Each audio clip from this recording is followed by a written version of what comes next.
Halika Lodi, tignan mo to ah. Sisindi natin Lods. Okay. Baliktarin natin.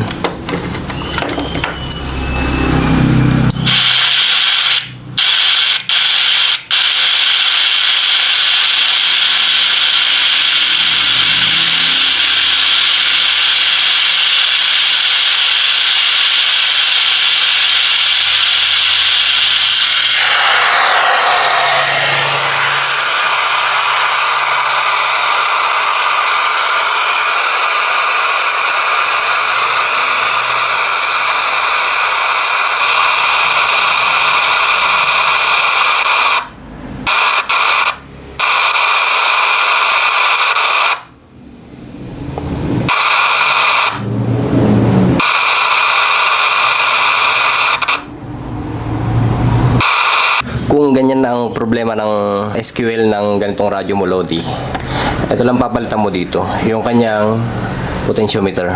Okay? Kung di ako nagkakamali, ang potentiometer nito, yung value is 100k ata. Pero subukan muna natin magpatak dito Lodi ng thinner tsaka langis kung kakayanin. Subukan lang natin.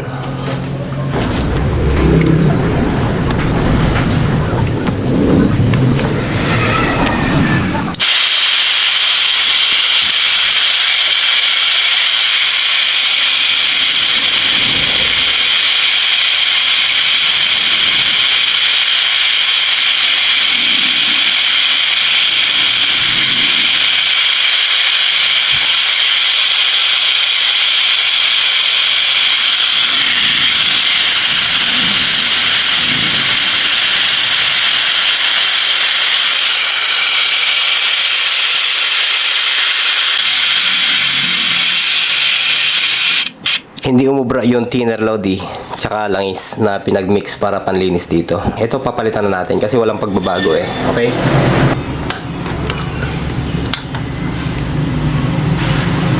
Ayun.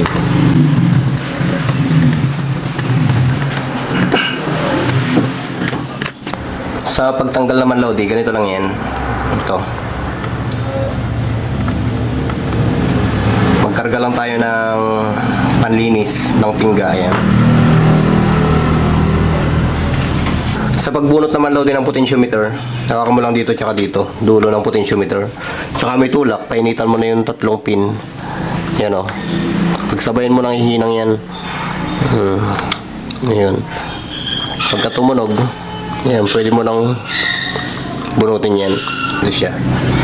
Nabunot na siya Lodi. Ayan.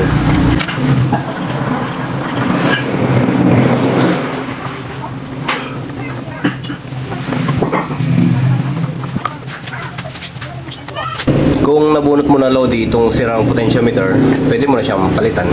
Ayan. Kung may siksik mong ganyan, ayun, hilahin mo lang din pataas. Ayan o. Ayan. Para mag-lock. Then, lagay mo na itong spacer niya, tsaka yung tornilyo niya, o yung nuts niya.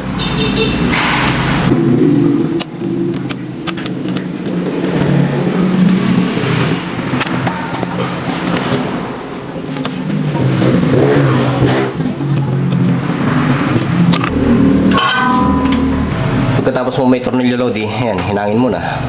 Dikit mo na siya.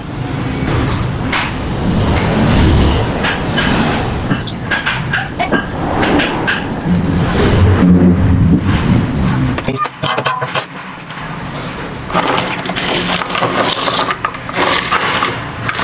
Subukan natin yan kung may pagbabago.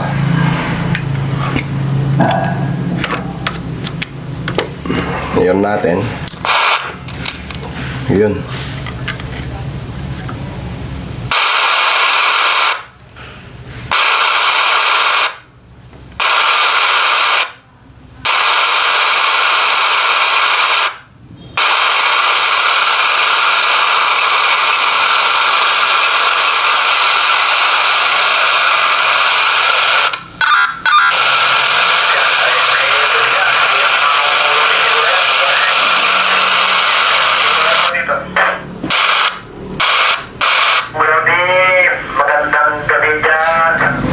na-detect yung piga natin, Lodi, na pinang-receive dito. Okay na siya, Lods. Ganun lang naman yun. Pagka nag-SQL lang, hindi mo na makontrol. Ibig sabihin, sira na yung kanyang carbon.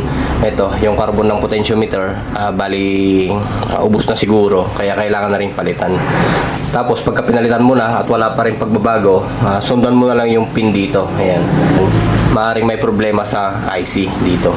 Pero madalang naman mangyari yun yung IC dito na pinapalitan. Kalimitan pagka naka-SQL lagi, dito talaga. Ayan. Okay, so hanggang dito muna, Lodi. Magandang buhay po sa inyo lahat dyan.